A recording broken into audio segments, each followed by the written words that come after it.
Hi folks, welcome to another episode of Who Said What. I'm your host Krishna. Today we complete 1 year of Who Said What. We started this show as an extension of the Daily Brief because we kept coming across fascinating comments from business and finance leaders that deserved more room than we had there. Thank you so much for tuning in every Saturday and helping me keep my job. Now, for those of you who are new here, let me quickly set up some context for what this show is about.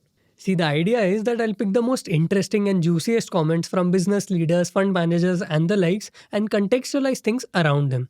Now, some of these names might not be familiar, but trust me, they are influential people and what they say matters a lot because of their experience and background. So, I'll make sure to bring a mix. Some names you'll know, some you'll discover, and hopefully, it'll give you a wide and useful perspective. Now, for all the sources mentioned in this video, don't forget to check out our newsletter. The link is in the description. With that out of the way, let me get started. Now, while researching for stories this week, I came across a very strong comment from Rahul Bharti of Maruti Suzuki, India's largest car maker.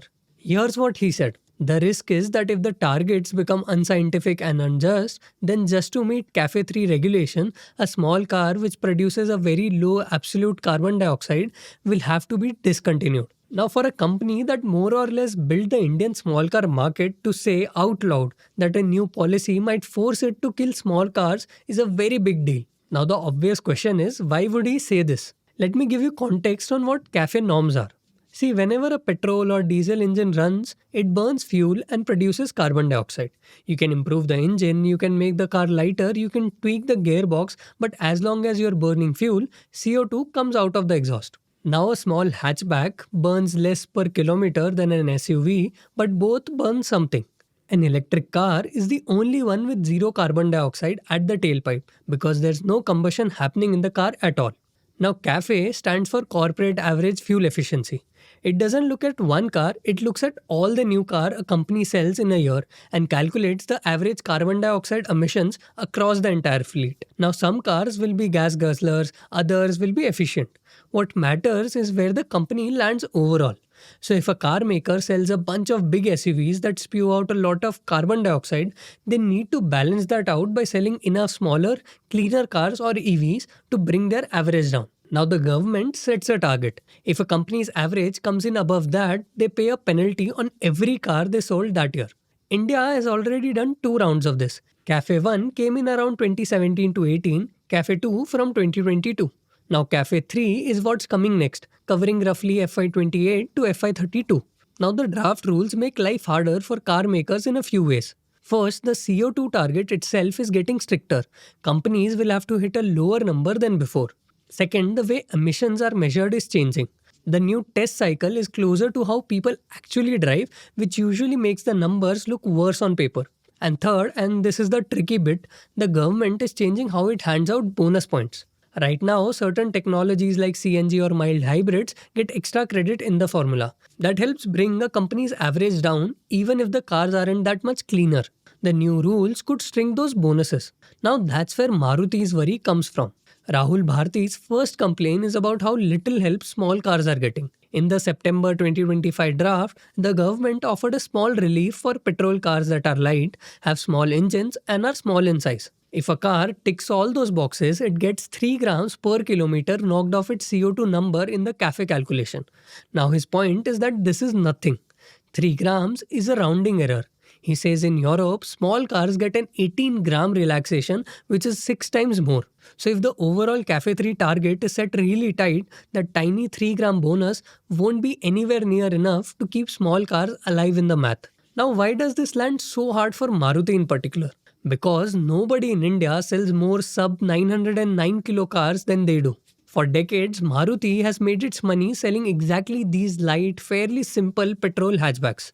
It has some hybrids now and will have more EVs in the future, but it does not yet have the kind of EV volume that can drag its fleet average down the way Tata's or eventually Mahindras can.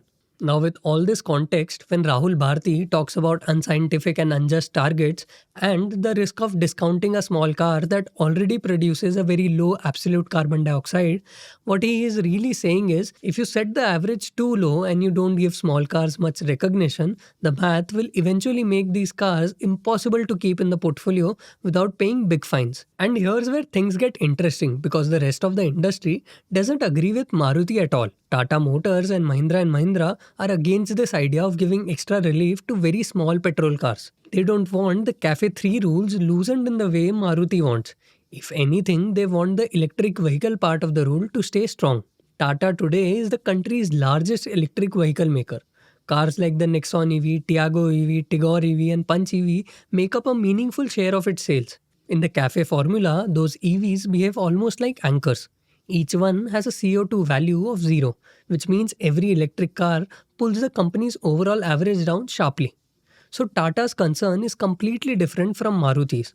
When the new draft reduced the credit EVs get in the calculation, Tata pushed back. Their point is simple.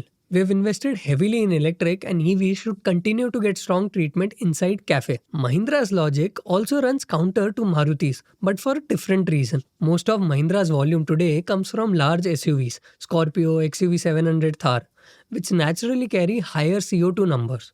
On the surface, you would think CAFE-3 would be hard for them, but Mahindra is in the middle of shifting its portfolio.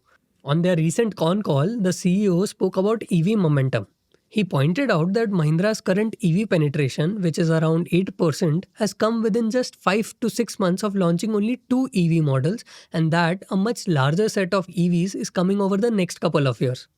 And because CAFE-3 only kicks in around FY28, they believe they have more than enough time for their EV ramp up to bring their fleet average safely within the limit. Now, this leaves the industry standing on opposite sides. Maruti is fighting to keep small petrol cars viable inside the system. Tata and Mahindra, on the other hand, want the system to lean harder toward electric. And caught between these two views is the small, affordable hatchback, the car that still matters more than anything else to most Indian families. Recently, the Indian VC Stellaris did a very insightful interview with Vishal Sikka, the former CEO of Infosys. They spoke about a variety of topics from the evolution of enterprise software, cloud, to the future of India's IT services industry in the age of AI. And I wanted to share some interesting quotes that stood out to us. The first quote is about whether AI could kill packaged software or SaaS products. Now that LLMs have made writing code through prompts alone a lot easier, the logic goes anybody can write their own software for their own company instead of using a third party product. Now, there is a huge opportunity, he says, in making the process of answering business questions from your own data much easier without third party software. You ask someone, hey, can you give me how did we do in Latin America where we introduced this new product last quarter? And the guy says, well, I'll get back to you in 5 days because it takes him 5 days to build a Latin. And in 5 days, you have forgotten why you wanted to know about what was happening in Latin America. So that inefficiency will go away. Yeah. So software vendors, and there are many software vendors who have not updated their products, who became lazy over time. Those products now can be disrupted a lot more easily. In fact, he mentions that within IT, data analytics alone is a huge disruption point. One of our teammates, Mani, worked on data analytics in his past life and he couldn't agree more. Like in analytics alone, it is $400 billion a year of spend. And you are not just disrupting Tableau or Power BI or any of these systems. You are disrupting the entire chain that sits there today between the business user and the data that they need. So you are essentially offering them this new kind of a capability. So this is an enormous opportunity. Yet interestingly, he also believes that as of right now, LLMs have no enterprise-grade application. We are approaching 3 years since ChatGPT. There is not one major enterprise application of AI that you can point to. Not one. Interestingly, one potential answer to why this is could be company culture. Every company and every industry is unique in its own way and will need time to integrate LLMs into their own build. Here's what he says. As a startup, when you're trying to serve enterprises, it has to be a part of your culture, of the way that you work, that you um, are aware, you pay respect to the fact that when you serve these companies, you have to live by their standards. A company like Siemens or a company like Coca-Cola, these are like civilizations. These are like societies. These are like countries, um, and you have to serve them in those ways. In Silicon Valley, there is this sort of a culture of move fast and break things and things like that, which is quite dangerous. A fantastic example he gives is that of pharma major GSK, on whose board he serves. Parts of GSK have been around for more than 300 years. So when you work with companies like that, they have incredibly distinguished backgrounds. So there is a sense of reliability, um, of scale. There is a sense of security, of the burdens that those enterprises carry. Like in GSK, there is a tremendous burden of because it is you're building medicines, Yep. of safety and of various regulatory requirements around the world. Some, they're all of different natures. So there is a very strong sense of capabilities that you need in the products. Now, of course, he was also asked about the future of the industry he once led.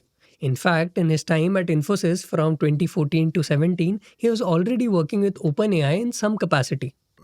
We built, when I was at Infosys, we built the NIA platform. We gave money to OpenAI. We did all of these things simply because of this idea that the 20 people going to 5 people plus AI is inevitable.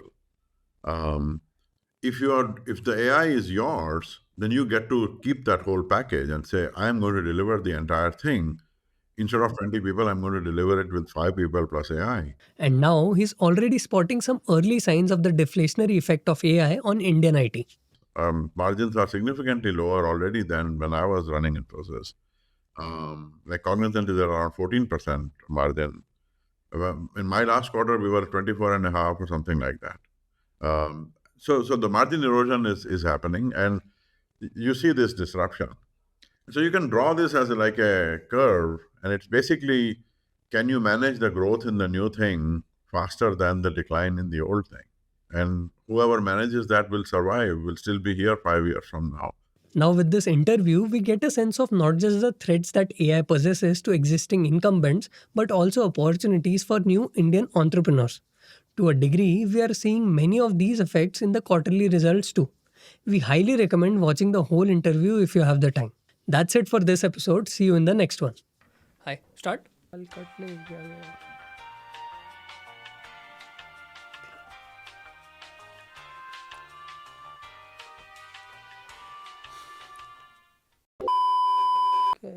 ये बाल बराबर cut नहीं किया